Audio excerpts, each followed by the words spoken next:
پیارے پیغمبر علیہ الصلوۃ والسلام کی سیرت کو بیان کرتے ہیں، آپ صلی اللہ علیہ وسلم کی حالات زندگی کو بیان کرتے ہیں۔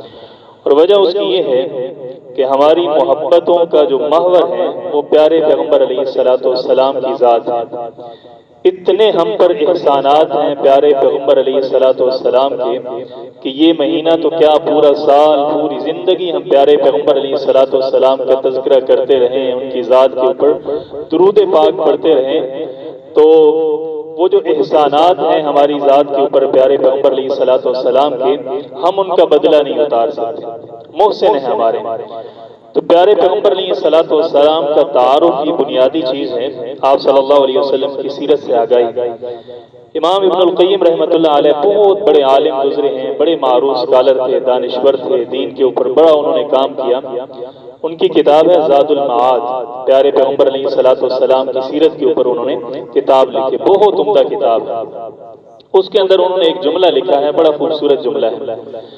وہ فرماتے ہیں کہ پیارے پیغمبر علیہ الصلوۃ والسلام کا تعارف، آپ صلی اللہ علیہ وسلم کی سیرت سے آگاہی، آپ صلی اللہ علیہ وسلم کے حالات سے متعلق معلومات کا ہونا، یہ اتنا اہم ہے، اتنا اہم ہے، اتنا اہم ہے، اتنا اہم انسان کو اپنے نفس کا جاننا نہیں ہے جتنا پیارے پیغمبر علیہ الصلوۃ والسلام کی معرفت ضروری ہے۔ اب دیکھیں انسان اپنے آپ کو کتنا جانتا ہے، اپنا ماضی، اپنا حال، اپنی خلوت، اپنی جلوت، اپنے ارادے، اپنی ساری چیزیں اس کے سامنے ہوتی ہیں۔ ابن القیم رحمۃ اللہ علیہ کا خیال یہ ہے کہ جتنا خود کو جانتا ہے اس سے بھی بڑھ کر پیارے پیغمبر علیہ الصلوۃ والسلام کا تعارف ہونا چاہیے۔ اور ہماری حالت کیا ہے، پوری زندگی گزر جاتی ہے اور پیارے پیغمبر علیہ الصلوۃ والسلام کی سیرت سے، آپ کے حالات زندگی سے تعارف نہیں ہوتا ہمارا۔ اب اگر پوچھا جائے کہ زندگی کے اندر کسی نے کوئی سیرت کی کتاب، ایسی کتاب کہ آپ صلی اللہ علیہ وسلم کی ولادت سے لے کر آپ صلی اللہ علیہ وسلم کی دنیا سے رخصت ہونے تک کسی نے پڑھی ہو، تو بہت کم لوگ ایسے ہوں گے جنہوں نے آپ صلی اللہ علیہ وسلم کی سیرت کو پڑھا ہوگا۔ حالانکہ سیرت کی اتنی کتابیں ہیں، اتنی کتابیں ہیں، لکھنے والوں نے انتہا کر دی ہے۔ یعنی کہ آپ دیکھیں گے 4-5 جلدوں میں، بلکہ اب تو ایسی کتابیں آ گئی ہیں سیرت النبی کے اوپر جو 62 جلدوں کے اندر ہیں، 62 جلدیں ہیں اس کی، اور ہر جلد جو ہے وہ 500-600 صفحات کے اوپر ہے۔ آپ صلی اللہ علیہ وسلم کی زندگی کا کوئی گوشہ کسی نے چھوڑا نہیں ہے، آپ کی خلوت، آپ کی جلوت، آپ کا بچپن، لڑکپن، ایسی چیزیں آپ صلی اللہ علیہ وسلم کی زندگی سے متعلق کہ شاید ہم یہ سمجھتے ہیں کہ ہمارا عملی زندگی کے اندر اس کا کوئی خاص تعلق نہیں بنتا، لیکن انہوں نے نقل کی ہے۔ کیوں نقل کی ہے؟ کیونکہ آپ صلی اللہ علیہ وسلم کے ساتھ محبت اتنی زیادہ تھی کہ آپ صلی اللہ علیہ وسلم کے جانوروں کے نام کتابوں کے اندر بندہ پڑھتا ہے حیران رہ جاتا ہے۔ آپ صلی اللہ علیہ وسلم کے گھوڑوں کے نام تفصیلات کے ساتھ وہ کتابوں کے اندر ہیں، آپ کے خچروں کے نام، آپ کے گدوں کے نام، آپ کی تلواروں کے نام، آپ کی نیزوں کے نام، حتیٰ کہ آپ صلی اللہ علیہ وسلم کے استعمال کے اندر جتنی بھی چیزیں آئی ہیں ان چیزوں کے نام تک سیرت کی کتابوں کے اندر آتے ہیں۔ تو لکھنے والوں نے تو اپنا حق ادا کر دیا، لیکن ہم نے کیا کیا ہے، بڑی بے توجہی کی ہے اس معاملے کے اندر، اور یہ بدقسمتی ہے بہت بڑی کہ آپ صلی اللہ علیہ وسلم کی زندگی کا تعارف ہمیں حاصل نہ ہو۔ اور اللہ تعالیٰ کا وبال ہمارے اوپر ایسے آیا ہے کہ جو کرنے کا کام تھا جب ہم نے وہ نہ کیا تو ہمیں اللہ تعالیٰ نے ایسے کاموں کے اندر مبتلا کر دیا جو کرنے کے بھی نہیں تھے۔ اب ہماری زندگی کے اندر آپ دیکھ لیں کچھ چیزیں ایسی ہیں، بلکہ بہت ساری چیزیں ایسی ہیں جو بالکل غیر ضروری ہیں۔ کبھی تنہائی کے اندر آپ بیٹھ کر سوچیں کہ اس چیز کے اوپر جو میں نے 2 گھنٹے 3 گھنٹے لگائے ہیں تو یہ میری زندگی کے لیے کتنا ضروری تھا؟ پتہ چلے گا کہ ضروری تو بالکل بھی نہیں تھا، لیکن یہ سارے کام غیر ضروری مصروفیات جو ہیں وہ ہماری، بلکہ سعید انور جو ہے وہ بڑے کرکٹر ہے ہمارا، تو اس کا ایک وہ بیان چل رہا تھا، اس کے اندر وہ کہتا ہے کہ میں ایک دن بیٹھا سوچ رہا تھا تو میں نے کہا کہ قیامت کے دن جب اللہ کے سامنے میں کھڑا ہوں گا تو اللہ تعالیٰ مجھ سے پوچھیں گے کہ تم دنیا کے اندر کیا کر کے آئے ہو؟ کرکٹ کھیلتے؟ تو کہتے ہیں کہ میں نے سوچا کہ کیا میں اللہ تعالیٰ کو یہ کہوں گا آگے سے کہ یا اللہ میں پوری زندگی بلہ گھما کے آیا ہوں، بیٹنگ کرتا رہا، بلہ گھماتا رہا، تو یہ جواب میں اللہ کے سامنے کیسے دوں گا کہ میری زندگی بلہ گھمانے کے اندر گزر گئی؟ تو وہ تو سعید انور تو کرکٹ کھیلتا تھا، اس کا بلہ اس کی مصروفیت تھی، تو ہماری مصروفیت کیا ہے؟ ہماری زندگی موبائل کے اندر گزر رہی ہے، غیر ضروری ہم بھی اپنے اپنے بلے گھما رہے ہیں، زندگی گزر رہی ہے۔ تو ہمیں بھی یہ سوچنا چاہیے کہ آپ صلی اللہ علیہ وسلم اگر ہم قیامت کے دن اللہ کے سامنے کھڑے ہوئے اور اللہ نے پوچھ لیا زندگی کیسے گزار کے آئے ہو، کن مصروفیات کے اندر، تو ہم آگے سے کیا جواب دیں گے؟ تو آپ صلی اللہ علیہ وسلم کی زندگی کا علم ہونا بہت ضروری ہے۔ سب سے بڑی ضرورت یہ ہے کہ چونکہ ہم آپ صلی اللہ علیہ وسلم سے محبت کرتے ہیں، اور محبت کا بنیادی تقاضا یہ ہے کہ ہم آپ صلی اللہ علیہ وسلم کی ہستی کے بارے میں جانکاری حاصل کریں۔ یعنی کہ عربی کا ایک مقولہ ہے کہ من احب شیئا اکثر ذکرہ، بندے کو جس چیز کے ساتھ محبت ہوتی ہے اس کا کثرت کے ساتھ ذکر کرتا ہے۔ تو آپ صلی اللہ علیہ وسلم کا کثرت کے ساتھ ذکر کرنا، ان کا تذکرہ کرنا اس لیے ضروری ہے کہ ہم پیارے پیغمبر علیہ السلام کے ساتھ محبت کرتے ہیں، یہ ہمارے ایمان کا حصہ ہے۔ بلکہ یہ کہنا بالکل غلط ہے کہ ایمان کا حصہ ہے، پورا ایمان ہی ہمارا پیارے پیغمبر علیہ السلام کی محبت ہے۔ اسی ایک چیز کو حصہ تو ہوتا ہے نا، وہ نکال دیں تو باقی چیز باقی رہ جاتی ہے۔ آپ صلی اللہ علیہ وسلم کی محبت کو مائنس کر دیں تو پیچھے رہتے ہی کچھ نہیں ہے۔ اسی لیے تو آپ صلی اللہ علیہ وسلم نے فرمایا کہ لا یؤمن احدکم حتی اکون احب الیہ من والدہ وولدہ والناس اجمعین، اپنے والدین سے، اولاد سے، تمام لوگوں سے بڑھ کر آپ صلی اللہ علیہ وسلم کے ساتھ انسان کو محبت ہونی چاہیے۔ حضرت عمر رضی اللہ تعالیٰ عنہ کا واقعہ آتا ہے حدیث کی کتابوں کے اندر، آپ صلی اللہ علیہ وسلم کے ساتھ چل رہے تھے، آپ نے ان کا ہاتھ پکڑا ہوا، آگے سے کہنے لگے، آپ صلی اللہ علیہ وسلم سے عرض کرنے لگے، یا رسول اللہ آپ مجھے بڑے پیارے ہیں، مجھے اپنے ماں باپ سے زیادہ آپ پیارے ہیں، مجھے اپنی اولاد سے زیادہ آپ پیارے ہیں، مجھے ٹھنڈے پانی سے زیادہ آپ پیارے ہیں۔ عربوں کے یہاں جو چیزیں تھیں وہاں کی تو جتنی محبوب چیزیں ہیں ساری گنی اور کہنے لگے یا رسول اللہ مجھے اس سے بھی پیارے ہیں، اس سے بھی پیارے ہیں، اس سے بھی پیارے ہیں۔ تو آپ صلی اللہ علیہ وسلم نے فرمایا کہ اے عمر میں تجھے تیری جان سے بھی زیادہ پیارا ہوں۔ تو حضرت عمر رضی اللہ تعالیٰ عنہ تھوڑا سا ٹھٹکے، رکے، کہنے لگے یا رسول اللہ اپنی جان تو بندے کو زیادہ پیاری ہوتی ہے۔ آپ صلی اللہ علیہ وسلم نے فرمایا کہ اگر تمہیں میں تمہاری جان سے، اپنی جان سے زیادہ پیارا نہیں ہوں تو تمہارا ایمان مکمل نہیں ہے۔ اب اندازہ لگائیے کن کو کہا جا رہا ہے؟ حضرت عمر رضی اللہ تعالیٰ عنہ۔ تو ہم کس کھیت کی مولی ہیں؟ حضرت عمر جن کے بارے میں آپ صلی اللہ علیہ وسلم نے فرمایا کہ میرے بعد کوئی نبی ہوتا تو وہ عمر ہوتے، جن کا محل جنت میں آپ صلی اللہ علیہ وسلم دیکھ کر آئے تھے، جن کے بارے میں آپ نے فرمایا کہ جس راستے سے عمر گزرتا ہے اس راستے سے شیطان نہیں گزرتا۔ اتنی بڑی ہستی ہیں، اور آپ صلی اللہ علیہ وسلم نے فرمایا کہ اگر تمہارے دل میں میری محبت تمہارے اپنے سے بھی زیادہ نہیں ہے تو تمہارا ایمان کامل نہیں ہے۔ جب یہ فرمایا تو آپ صلی اللہ علیہ وسلم نے تو حضرت عمر فوراً آگے سے کہنے لگے یا رسول اللہ الان اب مجھے آپ اپنی جان سے بھی زیادہ پیارے ہیں۔ تو یہ جو محبت ہے آپ صلی اللہ علیہ وسلم کی، اس کا بنیادی تقاضا یہ ہے کہ آپ صلی اللہ علیہ وسلم کی سیرت سے تعارف حاصل کیا جائے، آپ کا تذکرہ کیا جائے، آپ کے حالات زندگی سے واقف ہوا جائے۔ اور دوسری وجہ یہ ہے سیرت کے مطالعے کی کہ دیکھیں آپ صلی اللہ علیہ وسلم کو اللہ تعالیٰ نے قرآن کے اندر فرمایا کہ لَقَدْ كَانَ لَكُمْ فِي رَسُولِ اللَّهِ أُسْوَةٌ حَسَنَةٌ، آپ صلی اللہ علیہ وسلم تمہارے لیے مومنوں کے لیے رول ماڈل ہے، اسوہ حسنہ ہے۔ زندگی کیسے گزارنی ہے آپ صلی اللہ علیہ وسلم کو دیکھ دیکھ کر تم نے چلنا ہے۔ فَاتَّبِعُونِي، آپ صلی اللہ علیہ وسلم کی اتباع کے اندر اللہ تعالیٰ کی محبت ہے۔ اگر آپ نے اتباع کرنی ہے تو آپ کو یہ بھی پتہ نہیں ہے کہ آپ صلی اللہ علیہ وسلم کی اپنی زندگی کیسی ہے، یعنی کہ آپ نے اگر عمارت بنانی ہے، کوئی کوٹھی بنانی ہے، محل بنانا ہے، تو آپ کو کوئی نقشہ دیا جاتا ہے، اس کے مطابق آپ نے وہ بنانی ہے، تو آپ نقشے کو گم کر دیتے ہیں اور آپ کہتے ہیں کہ میں عمارت بناؤں اور اس ڈیمانڈ کے مطابق ہو جو ڈیمانڈ مجھ سے کی گئی ہے، تو ایسا ممکن نہیں ہے۔ تو جب تک آپ صلی اللہ علیہ وسلم کی زندگی کو ہم پڑھیں گے نہیں، دیکھیں گے نہیں، سیکھیں گے نہیں اس سے، تو تب تک ہم آپ صلی اللہ علیہ وسلم کی اتباع کبھی بھی نہیں کر سکتے۔ اور آپ صلی اللہ علیہ وسلم کی پوری زندگی آپ دیکھیں جتنے دوسرے مذاہب ہیں، یہودی ہیں، عیسائی ہیں، ان کے ساتھ مسئلہ یہ ہے کہ وہ حضرت موسیٰ کا زیادہ ذکر نہ کریں، حضرت عیسیٰ کا زیادہ تذکرہ نہ کریں ان کے حالات زندگی، تو ان کی ایک مجبوری ہے۔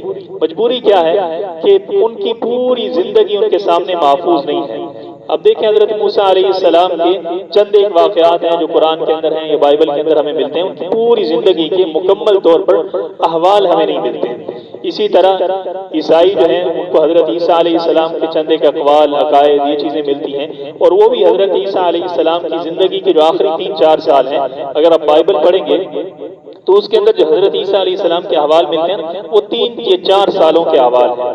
حضرت عیسیٰ علیہ السلام کا مکمل تعارف، پوری زندگی، ان کے حواریوں کے نام اور ان کی ساری تفصیلات، یہ ملنا ان کے لیے ممکن بھی نہیں ہے، اس لیے وہ زیادہ تذکرہ بھی حضرت عیسیٰ علیہ السلام کا نہیں کر سکتے۔ اور اللہ تعالیٰ نے بھی ان کی زندگیوں کے ہر گوشے کو محفوظ نہیں کیا، کیونکہ وہ قیامت تک کے لیے اسوہ حسنہ نہیں تھے، اپنے وقت کے لیے، اس عہد کے لیے، اس علاقے کے لیے تھے، اور آپ صلی اللہ علیہ وسلم چونکہ قیامت تک کے لیے، تو اس لیے اللہ تعالیٰ نے ایسے لوگوں کو مقرر کیا جو آپ صلی اللہ علیہ وسلم کی زندگی کے ہر پہلو کو بیان کرتے تھے، سوالات کرتے تھے، حتیٰ کہ کفار کو تعجب ہوتا تھا۔ آتا ہے نا حدیث کی کتابوں کے اندر کہ کافر بیٹھے تھے، پوچھنے لگے مسلمانوں سے کہ اپنے نبی، تمہارے نبی نے تمہیں بیت الخلاء جانے کا طریقہ بھی سکھایا ہے؟ تو بڑی ان کو حیرت ہوتی تھی کہ یہ تو بالکل پرسنل سا معاملہ ہوتا ہے، نجی معاملہ ہوتا ہے، اور یہ صحابہ اس کو بھی بیان کرتے ہیں، تو کیا یہ آپ صلی اللہ علیہ وسلم نے بتایا ہے؟ تو آپ صلی اللہ علیہ وسلم، صحابہ اکرام نے آگے سے جواب دیا کہ ہاں، ہمیں آپ صلی اللہ علیہ وسلم نے قضاء حاجت کا بھی طریقہ بتایا، کیسے اپنی ازواج کے پاس جانا ہے، اس کا بھی طریقہ آپ صلی اللہ علیہ وسلم نے بتایا۔ تو زندگی کے ہر پہلو جو ہے وہ ہمارے پاس محفوظ ہے۔ بلکہ اس سے بھی بڑھ کر بات جو ہے وہ حیرانی کی ہے کہ جن لوگوں نے آپ صلی اللہ علیہ وسلم کی سیرت کو بیان کیا ہے وہ کتنی تعداد کے اندر ہوں گے؟ ہزاروں کی تعداد کے اندر تو یقیناً ہے۔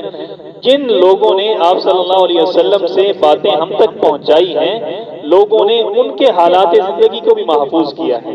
یعنی کہ یہ جو راویوں کی بحث کی جاتی ہے وہ اسی لیے کی جاتی ہے، یہ جو جرح و تعدیل کا علم ہے، یہ سارے کا سارا یہ طبقات کا تذکرہ کیا جاتا ہے، اس لیے کیا جاتا ہے کہ جس بندے نے آپ صلی اللہ علیہ وسلم کے بارے میں کوئی بات کی ہے نا، تو ہمیں پتہ ہونا چاہیے کہ اس کی اپنی زندگی کیسی ہے، اس نے زندگی کیسے گزاری، سچ بولنے والا تھا، جھوٹ بولنے والا تھا، عقائد کیسے تھے، نظریات کیسے۔ طبقات کی کتابیں دیکھیں بندہ حیران ہو جاتا ہے، ہزاروں کی تعداد کے اندر راویوں کے حالات کو محفوظ کیا، اس لیے محفوظ کیا کہ آپ صلی اللہ علیہ وسلم کی حالات کو انہوں نے تذکرہ کیا ہے، ذکر کیا ہے، تو اتنی زیادہ آپ صلی اللہ علیہ وسلم کے حالات سے وہ جو ہے آگے لوگوں تک منتقل کیا گیا۔ اور تیسری جو ضرورت ہوتی ہے سیرت کے بیان کے لیے وہ یہ ہے کہ اگر آپ چاہتے ہیں کہ آپ قرآن پاک کو سمجھیں تو قرآن پاک کی سب سے جو مستند تفسیر ہے، سب سے جو جامع تفسیر ہے، جو بنیادی تفسیر ہے، وہ سیرت النبی ہے۔ یعنی کہ قرآن کو سمجھنے کے لیے اگر آپ صلی اللہ علیہ وسلم کی سیرت کا علم نہیں ہے تو کبھی ممکن ہی نہیں ہے کہ آپ لوگ قرآن پاک کو سمجھ سکیں۔ کتنے حالات آئیں گے، کتنے تذکرے آئیں گے، بدر کے واقعات آئیں گے، احد کے واقعات آئیں گے، یہ ساری کی ساری سیرت النبی۔ اسی لیے تو کہا جاتا ہے کہ قرآن پاک کی سب سے بہترین تفسیر کیا ہے؟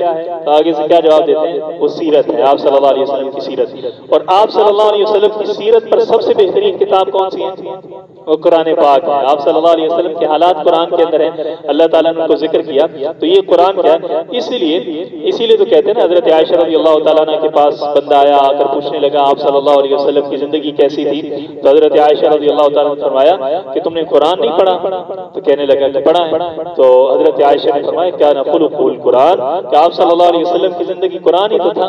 یہ قرآن کا یعنی کہ قرآن یہ جو ہمارے سامنے ریل کے اندر ہوتا ہے یہ چپ ہے، اور آپ صلی اللہ علیہ وسلم بولتے وہ قرآن تھے۔ دو قرآن، ایک ناطق قرآن ہے بولنے والا، آپ صلی اللہ علیہ وسلم کی ذات ہے، اور ایک صامت ہے جو ہمارے سامنے موجود ہے۔ اسی لیے تو ابن حجر اسقلانی نے جو واقعہ لکھا نا، حضرت ابوبکر رضی اللہ تعالیٰ عنہ اور آپ صلی اللہ علیہ وسلم ہجرت کر کے جا رہے تھے، تو جب حضرت ابوبکر رضی اللہ تعالیٰ عنہ کی گود کے اندر آپ صلی اللہ علیہ وسلم نے سر رکھا، تو ابن حجر اسقلانی رحمۃ اللہ علیہ لکھتے ہیں کہ منظر ایسے بن گیا کہ جیسے رحل کے اندر کسی نے قرآن کو رکھ دیا، یعنی کہ انہوں نے بھی آپ صلی اللہ علیہ وسلم کی ذات کو قرآن کہا۔ اقبال نے بھی کہا لوح بھی تو، قلم بھی تو، تیرا وجود الکتاب، تو یہ بولتا ہوا قرآن، وہ قرآن دو جلدوں کے اندر ہے اور یہ مدینے کے اندر چلتا ہوا قرآن ہے۔ تو آپ صلی اللہ علیہ وسلم کی سیرت پڑھنا اس لیے لازم ہے، ہم تو قرآن کے طالب علم ہیں، جگہ جگہ پر ہمیں سیرت النبی کا تذکرہ کرنا ہوتا ہے، تو اگر آپ اس کو بنیادی طور پر شروع سے لے کر آخر تک ایک جائزہ ہو جائے ہلکا سا، تو اس کا تعارف ہو جائے، تو وہ قرآن کو سمجھنا آپ کے لیے بہت آسان ہو جائے گا۔ اور یہ جائزہ ہم کتنا لیں گے یہ آپ کی دلچسپی کے اوپر منحصر ہے۔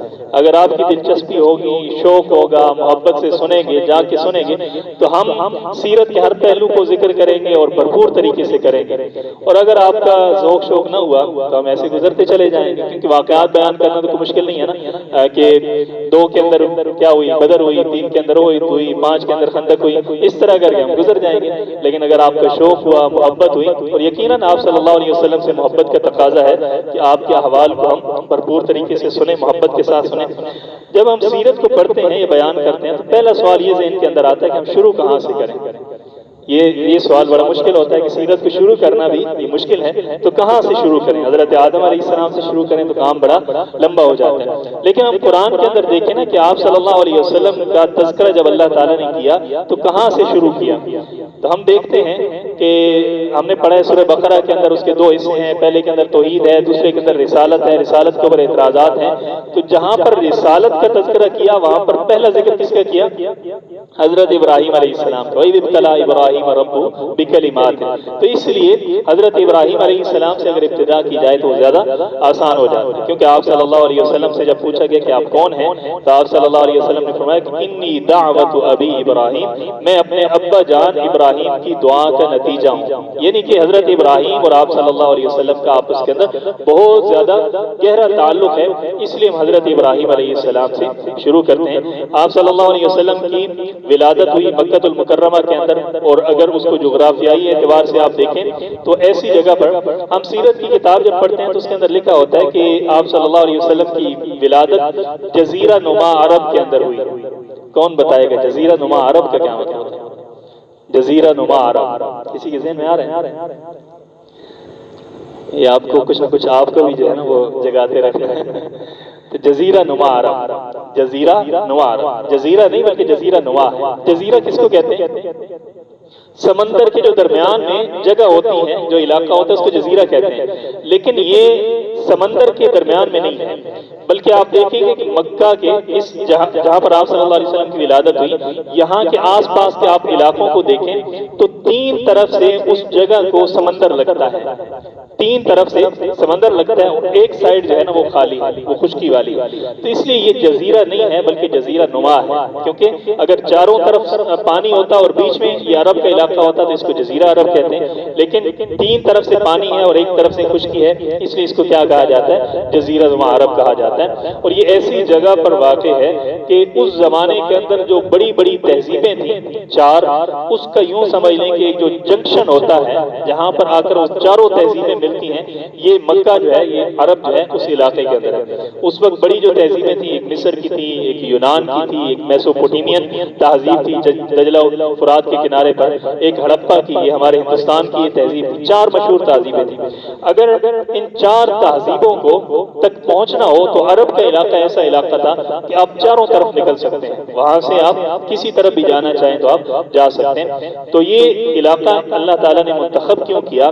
اس کی وجہ یہ ہے کہ جب دعوت کا کام کرنا ہے، اور ایسے نبی نے دعوت کا کام کرنا ہے جس نبی کے بعد کسی نبی نے نہیں آنا، اور جس نبی کا دین پوری دنیا کے اوپر پھیلنا ہے، تو آپ دیکھتے ہیں کہ اگر آپ نے ایک علاقے کو، ایک کمرے کو، اس پورے حال کو روشن کرنا ہو تو آپ کوشش کریں کہ لائٹ درمیان میں لگائیں تاکہ روشنی جو ہے وہ ساری طرف میں پہنچے۔ اسی طریقے سے آواز پہنچانی ہو تو درمیان میں آپ سپیکر رکھیں تاکہ ساری طرف جو ہے وہ آواز پہنچے۔ تو آپ صلی اللہ علیہ وسلم کی ولادت بھی ایسے علاقے کے اندر ہوئی جو بالکل درمیان کے اندر تھا۔ چنانچہ حضرت ابراہیم علیہ السلام کا جو اصل علاقہ ہے، یہ کون سا علاقہ ہے؟ ہاں جی، عراق کا علاقہ ہے۔ عراق کے اندر حضرت ابراہیم علیہ السلام کی ولادت، آج کل جو عراق ہے اس زمانے کے اندر بابل کا تذکرہ قرآن کے اندر آتا ہے۔ اسی طرح جہاں پر حضرت ابراہیم علیہ السلام کی ولادت ہوئی، اس شہر کا نام اور تھا، وہاں پر ولادت ہوئی۔ پھر وہاں سے حضرت ابراہیم علیہ السلام نکلے، کیونکہ وہاں پر نمرود تبلیغ نہیں کرنے دیتا تھا، تو حضرت ابراہیم علیہ السلام وہاں سے نکل کر پھر آئے فلسطین کے اندر۔ فلسطین اس زمانے کے اندر ایک آباد جگہ تھی۔ فلسطین سے پھر حضرت ابراہیم علیہ السلام مصر کے اندر گئے۔ مصر کے اندر بھی اس زمانے کے اندر بڑا آباد علاقہ تھا، لیکن مصر کے بادشاہ نے حضرت ابراہیم علیہ السلام کی جو اہلیہ تھی حضرت سارہ، ان کے ساتھ بدتمیزی کرنا چاہی، تو اللہ تعالیٰ نے حضرت سارہ کی کرامت دکھائی، وہ بڑا مرعوب ہوا، اور اس نے اپنی جو بیٹی تھی حضرت ہاجرہ، یہ حضرت ابراہیم علیہ السلام کو بطور خدمت کے باندی کے طور پر حضرت ابراہیم علیہ السلام کو دے دی۔ تو حضرت ابراہیم علیہ السلام وہاں سے لے کر حضرت سارا حضرت ہاجرہ ان کو لے کر آپ جو ہے دوبارہ فلسطین کے اندر آ گئے. پھر حضرت سارا کی اولاد نہیں تھی, عمر بہت زیادہ ہوئی, تو حضرت سارا نے خود مشورہ دیا کہ آپ کیا کریں, حضرت ہاجرہ کے ساتھ نکاح کریں, اس باندی کے ساتھ نکاح کریں. یہ باندی تھی حضرت سارا کی, یعنی کہ سارا کی کرامت دیکھی تو مرعوب ہوا, متاثر ہوا, تو حضرت سارا کے حوالے کی تھی. تو انہوں نے کہا کہ آپ کیا کر لیں, ان کے ساتھ نکاح کر لیں. تو حضرت ابراہیم علیہ السلام نے حضرت ہاجرہ کے ساتھ نکاح کیا. اللہ کی کرنی یہ ہوئی کہ اولاد ہو گئی.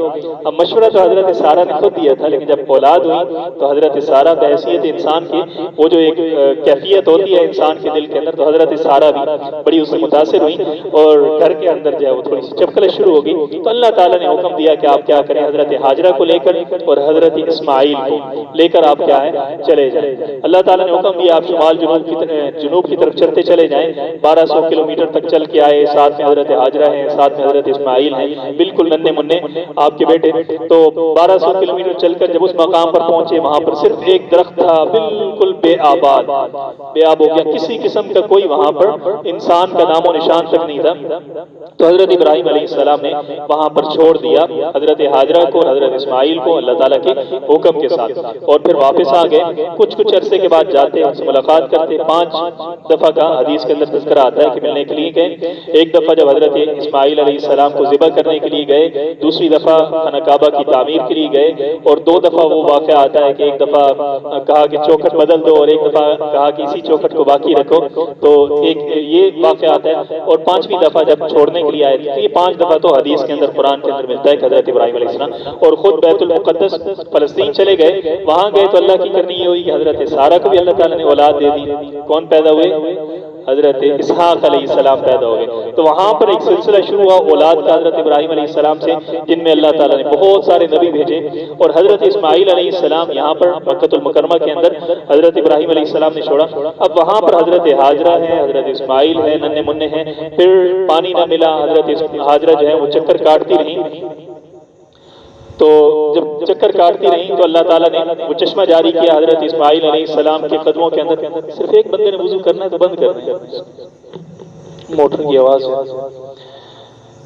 تو کیا کہہ رہے تھے, حضرت اسماعیل علیہ السلام کے پاؤں سے چشمہ نکلا. تو جب پاؤں سے چشمہ نکلا تو صرف وہاں پر رہتے تھے حضرت اسماعیل علیہ السلام اور حضرت ہاجرہ, یہ 2 لوگ تھے صرف وہاں پر. تو اب کچھ عرصہ گزرا تو ایک قبیلہ آیا, وہ یمن کے علاقے سے آیا, اور یمن کے علاقے سے آیا تو یہ خالص عرب لوگ تھے. وہاں سے چل کر سفر کے لیے نکلے پانی کی تلاش کے اندر. تو انہیں پتہ چلا کہ یہاں پر پرندے اڑ رہے ہیں, تو انہوں نے اندازہ لگایا کہ آس پاس میں کوئی پانی ہے. تو انہوں نے اپنا ایک کھوجی جو ہے وہ پرندوں کے تعاقب کے اندر بھیجا, اور وہ کھوجی چلتا چلتا اس مقام پر آیا جہاں پر حضرت اسماعیل علیہ السلام چھوٹے بچے اور حضرت ہاجرہ وہاں پر بیٹھی ہیں. تو انہوں نے آ کر بتایا اس کھوجی نے کہ وہاں پر تو یہ حالت ہے کہ خاتون ہے, اور یہ چشمہ ہم پہلے بھی یہاں سے گزرتے ہیں, یہاں پر اس طرح کی کوئی کیفیت نہیں تھی. تو وہ آئے, اور آ کر وہ جو سردار تھا بنو جرہم کا, اس قبیلے کا نام کیا تھا, بنو جرہم, جو چل کر یمن سے آ رہا تھا. اصلاً عرب یہی لوگ تھے, یہ ان کو عرب عاربہ کہتے ہیں. تو یہ جو ہے ان کا جو سردار تھا اس کا نام تھا عمر بن مزاز جرہمی. وہ آیا, اس نے آ کر حضرت ہاجرہ سے ملاقات کی اور آ کر گزارش کی کہ آپ ہمیں یہاں رہنے کی اجازت دے دیں. تو حضرت ہاجرہ نے کہا کہ ٹھیک ہے آپ یہاں پر رہ لیں, لیکن ہم یہ جو کنواں ہے, چشمہ ہے, اس کے اوپر صرف ہمارا حق ہوگا, کسی اور کا آپ کا حق نہیں ہوگا. تو انہوں نے کہا کہ ٹھیک ہے. تو انہوں نے وہاں پر رہائش اختیار کر لی. حضرت ہاجرہ کے ذہن میں بھی یہی ہوگا کہ ہم لوگ تنہا ہیں, 2 ماں بیٹا ہے, تو یہاں پر کچھ لوگ ہو جائیں گے تو انسیت ہو جائے گی. تو ان لوگوں نے وہاں پر رہنا شروع کر دیا. اب حضرت اسماعیل علیہ السلام بڑے ہوتے گئے, جب بڑے ہوئے, جوان ہوئے, تو آپ کی شادی ہوئی. یہ جو عمر بن مزاز جرہمی تھا سردار, اس کی بیٹی کے ساتھ حضرت اسماعیل علیہ السلام کی شادی ہوئی. اب آپ دیکھیں کہ حضرت ہاجرہ جو ہے یہ مصر سے آئی. حضرت ابراہیم کا وطن کون سا تھا, عراق, اور حضرت اسماعیل یہ جو بنو جرہم تھے یہ عرب تھے. اب حضرت اسماعیل علیہ السلام نے گویا کہ یعنی کہ حضرت ہاجرہ کی اصل زبان جو تھی نا وہ سریانی تھی, مصر کی زبان سریانی تھی, اور حضرت ابراہیم علیہ السلام کی زبان جو تھی وہ عبرانی تھی، ہبرو جس کو کہتے ہیں نا۔ آج کل بھی یہ اسرائیل کے لوگ اس کے اوپر بڑا محنت کر رہے ہیں کہ اس زبان کو زندہ کریں۔ یہ زبان بالکل مر چکی تھی، 10-15 لوگ باقی رہ گئے تھے جو اس زبان کو جانتے تھے۔ ان یہودیوں نے محنت کی، اخبارات نکالے، یونیورسٹیاں بنائی، اور اس زبان کو انہوں نے پھر کیا کر دیا، زندہ کر دیا، ہبرو کو۔ تو یہ عبرانی زبان تھی حضرت ابراہیم علیہ السلام۔ اس لیے آپ دیکھیں کہ جب حضرت ہاجرہ کا وہ جو نکلا تھا، پانی نکلا تھا، تو انہوں نے جو زبان بولی تھی زمزم، تو انہوں نے وہ عبرانی زبان کے اندر کہا تھا۔ اب بعد کے اندر جب یہ آئے بنو جرہم کے لوگ، یہ عربی بولتے تھے، تو حضرت اسماعیل علیہ السلام نے پھر ان سے عربی سیکھی ہے۔ یعنی کہ حضرت اسماعیل علیہ السلام کی اپنی زبان عربی نہیں تھی، بلکہ انہوں نے عربی لی تھی۔ اس لیے حضرت اسماعیل علیہ السلام کی اولاد کے جو لوگ ہیں ان کو عرب مستعربہ کہتے ہیں، یعنی کہ ایسے عرب جو اپنے سسرال کی وجہ سے عرب بنے ہیں، خود عرب نہیں تھے بلکہ اپنے سسرال کی وجہ سے یہ عرب بنے ہیں۔ اب حضرت اسماعیل علیہ السلام نے وہاں پر زندگی گزاری، بنو جرہم کے لوگ جو تھے وہ ماتحت ہو کر رہتے تھے حضرت اسماعیل علیہ السلام کے۔ پھر حضرت اسماعیل علیہ السلام کو اللہ تعالیٰ نے 12 بیٹے دیے۔ حضرت اسماعیل علیہ السلام کے کتنے بیٹے تھے؟ 12 بیٹے تھے۔ اور جب حضرت اسماعیل علیہ السلام کی عمر ہوئی 136 یا 37 سال، تو اس وقت حضرت اسماعیل علیہ السلام کا انتقال ہوا۔ اب حضرت اسماعیل علیہ السلام کے جو 12 بیٹے تھے، ان میں سے 10 تو ایسے ہیں جو بالکل بے نام ہیں، ان کا تذکرہ ہی نہیں ملتا کہ وہ آگے کہاں گئے، کہیں ہجرت کر گئے یا ان کے آگے نسل نہیں چلی۔ 2 جو ہے نا وہ بڑے معروف ہیں، ان میں سے ایک کا نام نابت ہے اور ایک کا نام قیدار ہے۔ یہ جو نبتی کا نام لفظ آتا ہے نا، نبتی عرب، یہ حضرت اسماعیل علیہ السلام کی اس نابت سے ہیں۔ اور یہ جو قیدار تھے، اس میں سے آپ صلی اللہ علیہ وسلم کی ولادت ہوئی، یعنی قیدار سے جو نسل چلی ہے اس میں سے آپ صلی اللہ علیہ وسلم کی ولادت ہوئی۔ اب یہ جو 2 تھے، پہلے نابت سردار بنے اس علاقے کے، پھر اس کے بعد قیدار سردار بنے۔ لیکن وہ یہ کہ حضرت اسماعیل علیہ السلام کے بعد جو سرداری تھی اس عرب کے علاقے کی، مکہ کی، وہ حضرت اسماعیل علیہ السلام کی اولاد میں رہی۔ کعبے کی متولیت بھی ان کے پاس تھی، سرداری بھی ساری کی ساری، سیاسی امور بھی ان کے پاس تھے، مذہبی امور بھی ان کے پاس تھے۔ لیکن جب 100 سال گزر گئے تو یہ لوگ کمزور ہو گئے۔ ویسے بھی تعداد کے اعتبار سے یہ کم تھے، وہ زیادہ تھے، باہر سے آنے والے تھے، اور ویسے بھی یہ کمزور ہو گئے۔ تو انہوں نے کیا کیا، انہوں نے اس علاقے کے اوپر قبضہ کر لیا۔ وہ جو عمر بن مزاز جرمی تھا، سب سے پہلے وہ سردار بنا، پھر ان کی نسل سے جو ہے نا وہ آگے سرداری چلتی چلی گئی، اور حضرت اسماعیل علیہ السلام کی جو اولاد تھی یہ لوگ دبتے چلے گئے، تعداد کے اندر بھی کم تھے اور ویسے بھی ان کا اثر و رسوخ کم ہوتا چلے گیا۔ اب چلتے چلتے یہ جو نسل تھی، انہوں نے تقریباً 2000 سال تک اس علاقے کے اندر حکومت کی، 2000 سال، یعنی کہ آپ صلی اللہ علیہ وسلم سے اگر حضرت عیسیٰ علیہ السلام 500 سال پہلے ہیں اور حضرت ابراہیم علیہ السلام اور حضرت عیسیٰ علیہ السلام کے درمیان 2000 سال کا فاصلہ ہے، تو یہ آپ صلی اللہ علیہ وسلم سے 2500 سال کا فاصلہ ہو گیا، تو 2000 سال تک ان کی حکومت رہی، اور 100 سال تک حضرت اسماعیل علیہ السلام کی اولاد کی حکومت رہی۔ بعد کے اندر پھر انہوں نے بدماشیاں کرنی شروع کر دی۔ یہ جو بنو جرہم کے لوگ تھے، انہوں نے کیا کیا کہ جو لوگ آتے تھے خانہ کعبہ کے اندر حج کرنے کے لیے، ان کو تنگ کرنا، ان کے مال کو ہتھیا لینا، اور اس طرح کے کام اور اس طرح کی حرکتیں کرنا شروع کر دی۔ تو پھر ایک قبیلہ آیا، اس کا نام تھا بنو خزاعہ، یہ بھی کہیں ارد گرد کے تھے اور قریب آئے مکہ کے، تو انہوں نے دیکھا کہ ان لوگوں کی بدماشیاں بہت بڑھ گئی ہیں، اور حضرت اسماعیل علیہ السلام کی جو اولاد ہیں وہ بھی ان سے نالاں ہیں، پریشان ہیں۔ تو انہوں نے اب کیا کیا کہ انہوں نے حملہ کر دیا، آ کر حملہ کیا، تو انہوں نے آ کر بنو جرہم کو بھی نکال دیا، وہ جو یمن سے آئے تھے، اور انہوں نے حضرت اسماعیل علیہ السلام کی جو اولاد تھی ان کو بھی وہاں سے نکال دیا۔ وہ جو نابت اور قیدار کی اولاد آگے چل رہی تھی ان کو بھی تھک تو نہیں گئے، مشکل تو نہیں ہو رہا؟ اچھا یہ جو ہے نا ریٹن فارم کے اندر میں آپ کو دے دوں گا، تو اس کے ایک پیج کے اوپر ہم اس کو پرنٹ کر لیں۔ ہاں جی، وہ نام آپ کے سامنے ہوں گے تو آپ کے لیے کیا ہو جائے گی، آسانی ہو جائے گی۔ تو یہ یاد، اصل میں یہ بات بتانے کی وجہ یہ ہے کہ آگے آپ دیکھیں گے بہت سے سوالوں کے جوابات آپ کو مل جائیں گے۔ اس کے اندر پہلا سوال یہ ہوتا ہے کہ اگر یہ حضرت اسماعیل علیہ السلام کی اولاد ہے تو پھر یہاں پر بت پرستی کیسے آ گئی، بت پرستی کیسے آئی؟ اسی طرح باقی آگے فتح مکہ کے موقع پر یہ بنو خزاعہ کا بڑا تذکرہ آئے گا، باقی بھی بہت ساری وجوہات ہیں جن کی وجہ سے یہ چیزیں جو ہیں تھوڑی سی ذکر کی جاتی ہیں۔ اب جو ہے نا بنو خزاعہ نے حملہ کیا اور انہوں نے آ کر ان کو نکالا۔ بنو جرہم جو تھے وہ بھاگ کر واپس چلے گئے، وہ جو ان کا علاقہ تھا، کہاں سے آئے تھے؟ ہاں جی یمن سے آئے تھے، تو یمن بھاگ کر چلے گئے، اور یہ جو حضرت اسماعیل علیہ السلام کی اولاد تھی، ان کو جہاں راستہ ملا، کچھ جو ہے وہ آج کل کا یوں کر لیں، یہ جو قطر عمان کا علاقہ ہے، ان علاقوں کے اندر حجاز کا جو علاقہ ہے، یہ بکھر گئے، پھیل کر مختلف خاندان جو ہے مختلف علاقوں کے اندر انہوں نے جا کر ڈیرے لگا لیے۔ اب اسی دور کے اندر یعنی کہ حضرت یہاں پر یہ واقعات چل رہے ہیں، اور وہاں پر حضرت عیسیٰ علیہ السلام کی فلسطین کے اندر ولادت ہوئی۔ ان کی ولادت اور ان کی ولادت کے تقریباً 140 سال کے بعد، یعنی کہ 140 عیسوی کے اندر بنو خزاعہ نے حملہ کیا اور آ کر کیا کر لیا، اس علاقے کے اوپر قبضہ کر لیا، بنو اسماعیل کو بھی نکال دیا اور بنو جرہم کو بھی یہاں سے نکال دیا۔ اب یہاں پر کچھ عرصے کے بعد ان کا ایک سردار آیا، اس کا نام تھا عمرو بن لحی، یہ بانی ہے بت پرستی کا، اور یہ بڑا نیکوکار قسم کا، دانشور قسم کا، اور بڑا لوگوں کو مذہب کی تبلیغ کرنے والا بندہ تھا۔ یہ کہیں گیا شام کے علاقے کے اندر سفر کے لیے، تجارت کے لیے، تو وہاں پر جا کر اس نے دیکھا کہ لوگ کیا کرتے ہیں، عیسائی یہودی تھے لیکن وہاں پر بت پرستی آ گئی تھی۔ پوچھا کہ یہ کیا کرتے ہو، تو کہنے لگے کہ ہم یہ اس لیے سامنے رکھتے ہیں کہ اللہ کا ذکر زیادہ اچھا ہوتا ہے۔ تو اس نے کہا کہ یہ کام تو ہم بھی کرتے ہیں۔ تو یہ وہاں سے ایک مورتی لے کر آیا، حبل لے کر آیا، اور اس نے آ کر لوگوں کو دکھایا کہ یہ چیز میں وہاں سے لے کر آیا ہوں۔ تو اب کہاں پر اس کو رکھا جائے، سوال یہ پیدا ہوا، انہوں نے کہا کہ پاکیزہ چیز ہے، اس کو پاکیزہ جگہ پر رکھیں، بیت اللہ کے اندر رکھ دیتے ہیں۔ بیت اللہ کے اندر لا کر اس نے پہلا حبل بت رکھ دیا۔ اسی لیے آپ صلی اللہ علیہ وسلم کو جس بندے کے اوپر سب سے زیادہ غصہ تھا، ناراضگی تھی، وہ عمرو بن لحی تھا۔ آپ صلی اللہ علیہ وسلم نے فرمایا کہ مجھے معراج میں اللہ تعالیٰ نے دکھایا کہ یہ جو عمرو بن لحی تھا، یہ جہنم کے ایک کنویں کے اوپر اس کے ارد گرد جیسے گدھا چلتا ہے، جیسے بیل چلتا ہے، اس کے ارد گرد جو ہے وہ چل رہا ہے، اور اس کے جسم سے جو انتڑیاں ہیں وہ باہر نکلی ہوئی ہیں۔ آپ صلی اللہ علیہ وسلم سے سخت ناراض تھے۔ تو یہ عمرو بن لحی تھا جس نے آ کر بنو خزاعہ کا، جس نے آ کر یہاں پر ابتدا کی، یعنی کہ بت پرستی کا آغاز کیا۔ تو ان کی حکومت بھی کافی عرصے تک یہاں پر رہی، لیکن یہ جو بکھرے ہوئے تھے نا لوگ حضرت اسماعیل علیہ السلام کی اولاد میں سے، ان میں ایک بندہ تھا اور اس کا نام تھا قصی ابن کلاب۔ یہ آپ صلی اللہ علیہ وسلم کے یوں سمجھ لیں پردادا کا پردادا سمجھ لیں، محمد بن عبداللہ بن عبد المطلب بن ہاشم بن عبد مناف بن قصی۔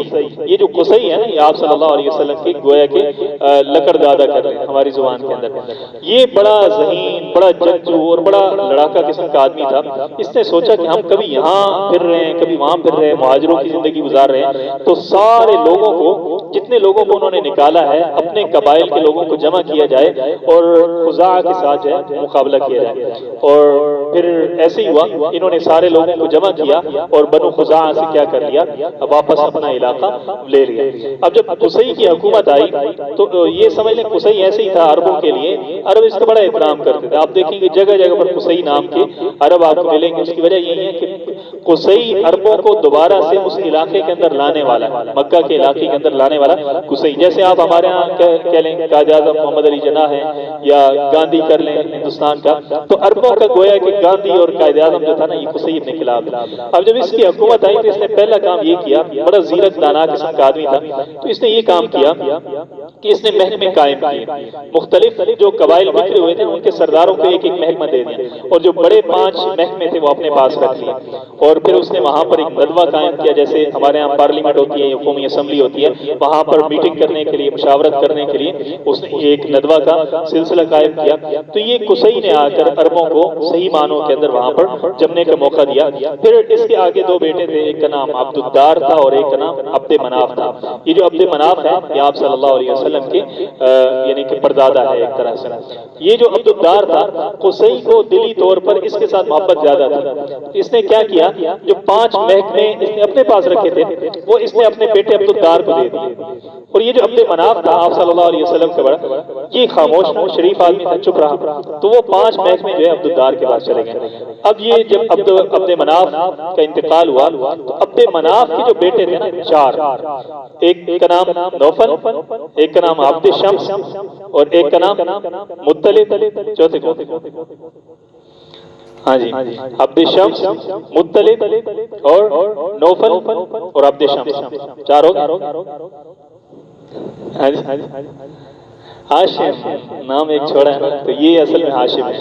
تو یہ آپ صلی اللہ علیہ وسلم، یہ جو ہاشمی کہا جاتا ہے نا، یہ ہاشم وہاں سے. تو یہ کس کے بیٹے تھے؟ عبد مناف کے بیٹے تھے. اب ان چار نے کیا کیا کہ اب ان کے والد تو خاموش رہے کہ ٹھیک ہے آپ نے 5 محکمے اپنے پاس رکھ لیے، لیکن جب وہ دنیا سے رخصت ہوئے نا تو ان بیٹوں نے کہا کہ ہم تو لڑائی کریں گے، ہم تو اپنا حصہ لیں گے. تو یہ کھڑے ہو گئے مقابلے کے اندر اپنے چچا عبدالدار کے. تو اس نے کہا کہ بجائے اس کے ہم لڑائی کریں، 3 محکمے آپ لے لیں، 2 محکمے ہم رکھ لیتے ہیں. تو 2 محکمے عبدالدار کے پاس رہ گئے اور جو 3 محکمے تھے وہ ان کے پاس آ گئے. تو انہوں نے کہا کہ ہم میں سیانہ جو بھائی ہیں، یا پھر انہوں نے قراندازی کی. تو قراندازی کے اندر یہ جو ہاشم تھے ان کے نام کا قرآن نکلا کہ یہ جو ان چیزوں کی سرداری ہے، رفادہ ہے، سقایا ہے، ندوہ ہے، یہ 3 کے 3 جو ہے نا یہ ہاشم کے پاس آئے. اور اتنا زیرک آدمی، اتنا دانا آدمی یہ جو ہاشم تھے، ان کا اصل نام عامر تھا، لیکن ہاشم ان کو اس لیے کہا جاتا ہے کہ یہ بڑے مہمان نواز تھے. یعنی کہ حاجیوں کی اتنی خدمت کرتے تھے، اتنی خدمت کرتے تھے کہ بس سالن تیار کروایا، روٹیاں تیار کروائی، اور روٹی جو ہے نا وہ بھگو کر توڑ کر اس کو سالن کے اندر ڈال کر، جیسے ہمارے ہاں سریت بناتے ہیں، چوری بناتے ہیں، تو یہ کام کرتے. تو حشم عربی زبان کے اندر کہتے ہیں توڑنے کو. تو یہ روٹیاں توڑ کر حاجیوں کو کھلایا کرتے تھے، اس لیے ان کو ہاشم کہا جاتا ہے. ٹائم زیادہ تو نہیں ہو گیا؟ یہاں پہ روک چلیں. تو یہ جو ہاشم تھے نا، چلیں جتنا آپ تعاون کریں گے اتنا زیادہ ہم جلدی جو ہے نا وہ منزل تک پہنچیں گے. تو یہ جو ہاشم تھے نا، یہ آپ صلی اللہ علیہ وسلم کے پردادا، یہ بالکل جوان تھے، 24-25 سال ان کی عمر تھی. تجارت کے لیے گئے، اور یہ ان کا سب سے بڑا جو نمایاں کام تھا، یعنی کہ تجارتی لحاظ سے بڑے دانا آدمی تھے. انہوں نے کہا کہ عرب لوگ ہیں نا یہ بکھر کے چلتے ہیں، ایک قافلہ جا رہا ہے، دوسرا قافلہ تجارت، ہم اکٹھا نکلا کریں گے. تو اکٹھی تجارت کرنے کے لیے جائیں گے تو ایک اور طرح کی کیفیت بن جائے گی. دوسرے یہ کہ سال میں ایک دفعہ نکلنے کا کیا فائدہ ہے؟ سال میں 2 دفعہ نکلنا چاہیے. ایک 6 مہینے جو ہیں وہ ٹھنڈے علاقے کے اندر، اور 6 مہینے گرم علاقے کے اندر. تو یہ جو 2 علاقوں کے اندر جانا تھا، یہ اس کی ابتدا انہوں نے کی تھی، ہاشم نے کی تھی. اس لیے قرآن کے اندر بھی تذکرہ آتا ہے لیلاف قریش ایلافہم رحلۃ الشتاء والصیف. یہ سردیوں گرمیوں کا سفر جو ہے اس کا سلسلہ ہاشم نے شروع کیا تھا. اب یہ سفر پہ گئے، بڑے دانا قسم کے آدمی تھے. ان کی حالات زندگی کے اندر ملتا ہے کہ یہ جو ہے نا دوسرے ملکوں کے جو سربراہ تھے ان کے ساتھ ان کے تعلقات اچھے تھے. تو یہ نکلے مشن کے اوپر.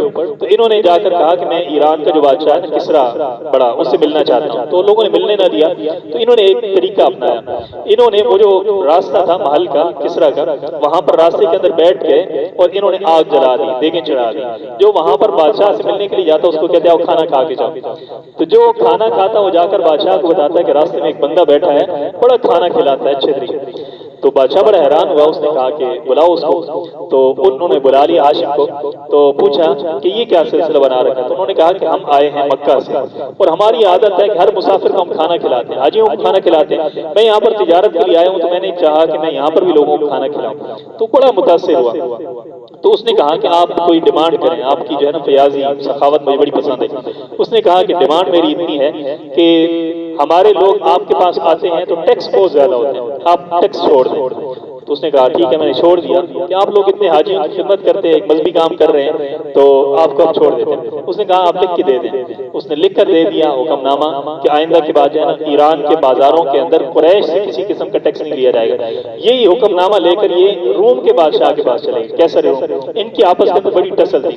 تو جا کر ملاقات کی کیسر روم سے، اور جا کر کہنے لگے کہ دیکھو ایران کے بادشاہ نے ہمیں کیا کیا ہے، یہ ریلیف دیا ہے، تو آپ ان سے زیادہ سخی ہیں، آپ بھی یہ ریلیف دیں. تو اس نے کہا مقابلے کے اندر آگے اس نے کہا کہ میں بھی یہ ریلیف دیتا ہوں. اب صورتحال یہ تھی کہ قریش کے لوگ جب آتے تھے ایران کے اندر، یہاں پر بھی ٹیکس نہیں دیتے تھے. وہاں پر روم کے اندر جاتے تھے، وہاں پر بھی ٹیکس نہیں دیتے تھے. لیکن وہ لوگ جب آتے تھے وہ یہاں پر آ کر مکہ کے اندر تجارت کرنے کے لیے تو ان کو ٹیکس دینا پڑتا تھا. تو یہ ایک ٹیکنیک لگا کر انہوں نے کیا کر لیا، اپنا ٹیکس چھڑا لیا. تو یہ بڑے ذہین قسم کے آدمی تھے. 25 سال کی ان کی عمر ہوئی تو یہ نکلے وہاں سے. راستے کے اندر مدینہ آتے تجارت کے لیے شام جا رہے تھے. تو انہوں نے وہاں پر بنو نجار کے اندر شادی کی خاتون کے ساتھ، اور شادی کر کے 1 مہینہ وہاں پر رکے اور پھر تجارت کے لیے آگے چلے گئے. اور انہوں نے کہا کہ میں واپس آؤں گا تو پھر ان کی رخصتی کروا کر کیا کروں گا، مکہ لے جاؤں گا. تو یہ وہاں سے چلے، جب قریب پہنچے شام کے تو ایک علاقہ آتا ہے وہاں پہ غزہ، وہاں پر ان کا انتقال ہو گیا. تو یہ ہاشم وہاں پر فوت ہو گئے. اور پیچھے اللہ تعالیٰ نے وہ جو سلمہ تھی جن کے ساتھ ان کا نکاح ہوا تھا ہاشم کا، ان کے ہاں ایک بیٹا پیدا ہوا، اور اس بیٹے کا نام انہوں نے رکھا شیبہ. شیبہ نام تھا. اور شیبہ کہتے ہیں عربی زبان کے اندر جو بوڑھا ہوتا ہے نا اس کو شیبہ کہتے ہیں. وہ آتا ہے شیبتنی ہود، یا وہاں پر سورہ مریم کے اندر بھی آتا ہے، کیا آتا ہے تو اس کے اندر بھی حضرت زکریا کا جہاں پر ذکر ہے کہ میرے سر کے اندر کیا آ گئی ہے، وہ آ گئی ہے وجہ رأس شیبہ، تو سفیدی.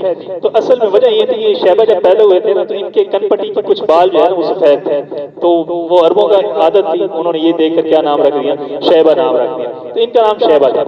اب وہ انہوں نے جب پیچھے ان کو خبر ملی کہ ہاشم کا اس طریقے سے انتقال ہو گیا تو ان کو پتہ ہی نہیں تھا، راستے میں شادی کی ہے اور بیٹا بھی ہوا ہے. تو کچھ عرصے کے بعد جب یہ 7-8 سال کے 9 سال کے ہوئے شیبہ، تو یہ جو مشہور شاعر ہے نا حسان بن ثابت رضی اللہ تعالیٰ عنہ، یہ مدینہ کے تھے، تو ان کے جو والد ہیں ثابت، یہ آئے مکہ کے اندر حج کرنے کے لیے، تو وہاں کے سرداروں سے ملے، تو مطلب سے بھی ملے، اور مطلب کون تھے؟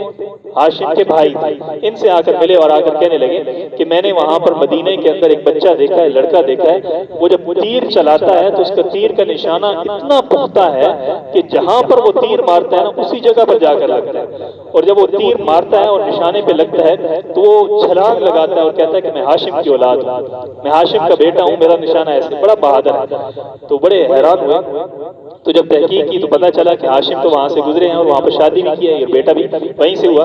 تو یہ مطلب گئے، پھر وہاں سے مدینہ کے اندر آئے، اور وہ جو والدہ تھیں شیبہ کی، ان سے ملاقات کی اور کہا کہ آپ کیا کریں، بھیج دیں شیبہ کو، ہمارے ساتھ بھیج دیں. تو انہوں نے کہا کہ میں واحد سہارا ہے، میں اس کو کبھی بھی نہیں بھیج سکتی. تو انہوں نے ایک لالچ دیا، انہوں نے کہا کہ دیکھو میں سردار ہوں مکہ کا، تو میرے بعد سردار میری اولاد بنے گی، لیکن میں وصیت کر کے جاؤں گا کہ میرے بعد جو ہے نا وہ سرداری اس کو ملے گی، شیبہ کو ملے گی.